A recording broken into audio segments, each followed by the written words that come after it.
السلام عليكم متابعيني الكرام، أهلا وسهلا بيكم. كل عام وأنتم بخير. اللهم بلغنا رمضان فاقدين ولا مفقودين. النهاردة ليلة النصف من شعبان. ليلة النصف من شعبان الليلة اللي ربنا بيجهز عباده فيها لاستقبال شهر رمضان. ليلة النصف من شعبان هي ليلة الاستعداد الأخير للقاء شهر رمضان. ليلة النصف من شعبان هي واحدة من أغلى الليالي على الله سبحانه وتعالى في السنة كلها. هم يا جماعة 3 ليالي غاليين جدا على الله سبحانه وتعالى: ليلة النصف من شعبان، وليلة القدر، ويوم عرفة. النهاردة كمان ليلة النصف من شعبان، ليلة بيكتمل فيها القمر وبيستجاب فيها الدعاء، فلنستغفر الله العظيم بنية تفريغ الهم وراحة البال والشفاء لكل مرضى المسلمين يا رب العالمين.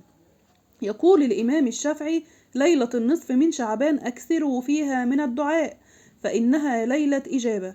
ويقول رسول الله صلى الله عليه وسلم: إذا كانت ليلة النصف من شعبان فصوموا نهارها وقوموا ليلها، فإن الله سبحانه وتعالى يتنزل فيها لغروب الشمس إلى سماء الدنيا ينادي: ألا من مستغفر فأغفر له، ألا من مسترزق فأرزقه، ألا من مبتلى فأعافيه. ويظل الله سبحانه وتعالى ينادي وينادي حتى مطلع الفجر.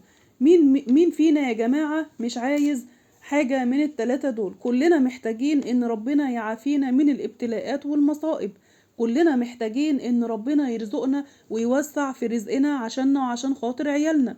كلنا محتاجين ان ربنا يغفر لنا ذنوبنا. كلنا خطائين وكلنا بنخطأ وكلنا بنغلط، فمحتاجين ان ربنا يعفو عنا ويغفر لنا ان شاء الله عشان ندخل شهر رمضان كده واحنا خاليين من الذنوب.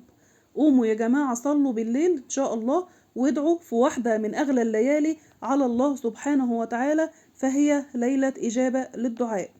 كانت السيدة عائشة رضي الله عنها قالت: رأيت الرسول صلى الله عليه وسلم يطيل السجود في ليلة النصف من شعبان ويقول: أعوذ بمعافاتك من عقوبتك، أعوذ برضاك من سخطك، وأعوذ بك منك لا أحصي ثناء عليك أنت كما أثنيت على نفسك.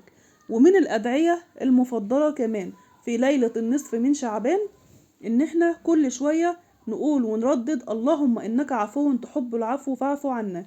الدعاء ده جميل قوي يا جماعة، مش بس في ليلة النصف من شعبان، بنكسر منه برضو في يوم عرفة وفي ليلة القدر وفي ليلة النصف من شعبان.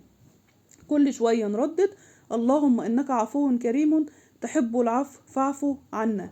اللهم اغفر لي ما قدمت وما أخرت وما أسررت وما أعلنت وما أنت أعلم به مني، أنت المقدم وأنت المؤخر لا إله إلا أنت.